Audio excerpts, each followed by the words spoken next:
దేవుని నామానికి మహిమ కలుగును గాక. మన ప్రభువును రక్షకుడైన యేసుక్రీస్తు వారి నామం పేట అందరికీ శుభాభివందనాలు తెలియజేస్తా ఉన్నాను. ఈ ఉదయకాలపు వాక్యంలో భాగంగా కొంతమంది వ్యక్తుల ద్వారా, సంఘటనల ద్వారా ప్రతి గ్రంథం నుంచి మనం పాఠాలు నేర్చుకుంటా ఉన్నాం. ఈరోజు మొదటి దినవృత్తాంతాల గ్రంథం నుంచి ఎబ్బేజు జీవితంలో ప్రార్థన గురించి మనం పాఠాలు నేర్చుకునే ప్రయత్నం చేద్దాం. మొదటి దినవృత్తాంతాల గ్రంథం అంటే వంశావళి ఒక క్రమ పద్ధతిగా ఆదాము నుంచి వివరించబడింది. అయితే కొంతమంది ఘనత నొందినటువంటి వ్యక్తుల యొక్క జీవితాలను హైలైట్ చేసి కొన్ని విషయాలు రాయడం ఇందులో పొందుపరిచారు. అటువంటి వాటిలో ఎబ్బేజు యొక్క ప్రార్థనా జీవితం అనేది మరి 2 వచనాలు ఇక్కడ పొందుపరచబడ్డది. మన ఎబ్బేజు మరి అంటే అర్థం ఏంటంటే వేదన పుత్రుడు. తల్లి ఎబ్బేజును కనేటప్పుడు విపరీతమైన నొప్పులతో బాధపడిందంట. అందుకని వేదన పుత్రుడు అనే పేరు పెట్టింది ఎబ్బేజుకి. మరి వేదన పుత్రుడు అనే ఎబ్బేజు ప్రార్థన చేశాడు దేవునికి. కేవలం 2 వచనాలే బైబిల్లో ఉన్నాయి. ఎబ్బేజు ఘనత అద్భుతమైనదిగా 2 వచనాల్లో వివరించబడింది. తన సహోదరులు అందరికంటే కూడా గొప్ప ఘనత నొందినవాడు అని ఆ పేరు ప్రఖ్యాతి చెందాడు. అయితే ఎబ్బేజు ఏమని ప్రార్థన చేశాడో విషయాన్ని మనం చూద్దాం. 4వ అధ్యాయం మొదటి దినవృత్తాంతాల గ్రంథం మరి 9-10 వచనాలు మనం చదువుకుందాం.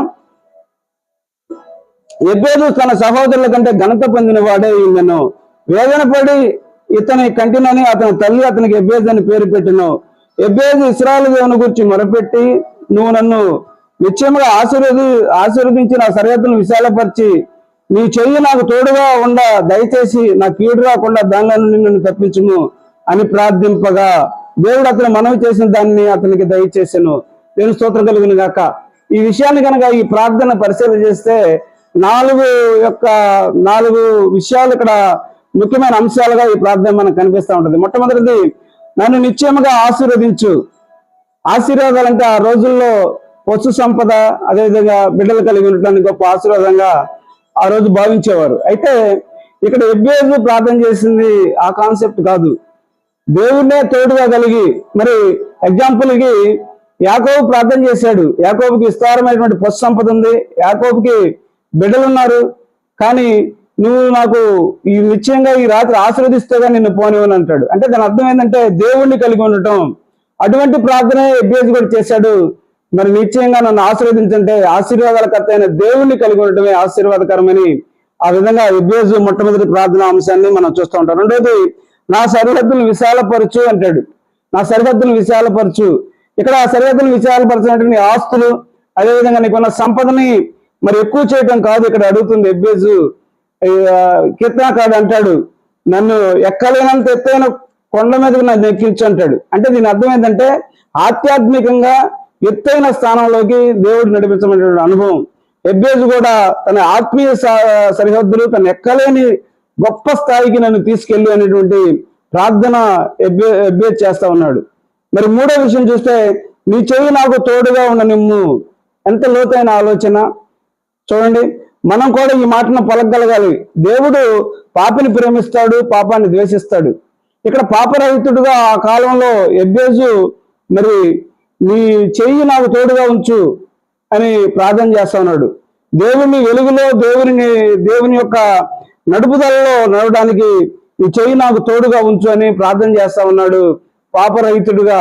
ఈరోజు పరిశీలన చేసినట్లయితే ఎబ్బేజు ప్రార్థన అద్భుతమైన ప్రార్థన మన జీవితంలో కూడా ఉండాలని దేవుడు కోరుకుంటా ఉన్నాడు. 4వ విషయం చూస్తే, నా కీడు రాకుండా నన్ను తప్పించు దేవా. మన జీవితాల్లో నిత్యం ఎదురయ్యే కష్టాలు, నష్టాలు, ఇవన్నీ సాతాను దుర్మార్గపు ఆలోచనల ప్రభావం మన మీద పడతా ఉంటది. మన బలహీనపరచడానికి రకరకాల అటాక్ చేస్తూ ఉంటాడు సాతాను. శారీరకంగా, మానసికంగా బలహీనతలు లొంగ తీసుకోవడానికి ప్రయత్నం చేస్తూ ఉంటాడు. మరి మన పైకి ఈ పరిస్థితులు రాకుండా తప్పించడానికి ఆ ఉక్కి బిక్కి చేస్తూ గర్జించే సింహం లాగా సాతాను అటాక్ని ఎదుర్కోవడానికి, తట్టుకోవడానికి, ఆ కీడు రాకుండా నన్ను దేవుని ఆశ్రయించాలి, నన్ను తప్పించు ప్రభువా, దేవా అని, తండ్రి అని ప్రార్థించాలి. కాబట్టి ఈ 4 మాటల ప్రార్థన దేవుణ్ణి కదిలించింది ఎబ్బేజు యొక్క ప్రార్థన. తన ఆవేదన నుంచి తప్పించి ఆశీర్వాద పుత్రుడిగా మార్చబడ్డాడు. తన సహోదరుల్లో గనుడుగా ఎంచబడ్డాడు. మనం కూడా అదే విశ్వాసంతో ఎబ్బేజు వలె నన్ను ఆస్వాదించు ప్రభువా అని ప్రార్థించగలగాలి. ఎబ్బేజు వలె నా సరిహద్దులు, ఆత్మీయ సరిహద్దులు విశాలపరచు ప్రభువా అని ప్రార్థించాలి. ఎబ్బేజు వలె నీ చెయ్యి నాకు తోడుండు ప్రభువా, పాపరహితుడిగా ఉండి మరి ఆ దేవుని యొక్క తోడుతో ముందుకు వెలుగులో ముందుకు నడిపించబడాలి. ఆ విధంగా ప్రార్థన చేయాలి. నా కీడు రాకుండా తప్పించు, సైతాను అటాక్ల నుంచి మరి నన్ను తప్పించు ప్రభువా అని మనం కూడా ఎబ్బేజు వల్ల ప్రార్థన చేస్తే దేవుడు ఎబ్బేజుని మరి సహోదరుల్లో ఏ విధంగా అయితే గణపరిచాడో నిన్ను నీ సహోదరులు నీ ప్రాంతంలో ఉన్నతంగా గణపరుస్తాడు. మరి ఎబ్బేజు నుంచి మనం నేర్చుకునే పాఠం ఏంటంటే ఎబ్బేజు వల్లే ప్రార్థనా జీవితాన్ని కలిగి ఉన్నప్పుడు మనము నిశ్చయంగా దేవుడు మనల్ని ఆశీర్వదించి నువ్వు ఏ పరిస్థితిలో ఉంటే అట్టడుగు స్థాయిలో ఉన్న నిన్ను ఉన్నతమైన స్థానంలోకి దేవుడు నడిపిస్తాడు అనేటువంటి వాక్య సత్యాన్ని మనము ఈ సన్నివేశం ద్వారా తెలుసుకోవాలి. దేవుడు ఈ పరిశుద్ధ మాటలు వినికిల్లో దీవించి ఆశీర్వదించును గాక.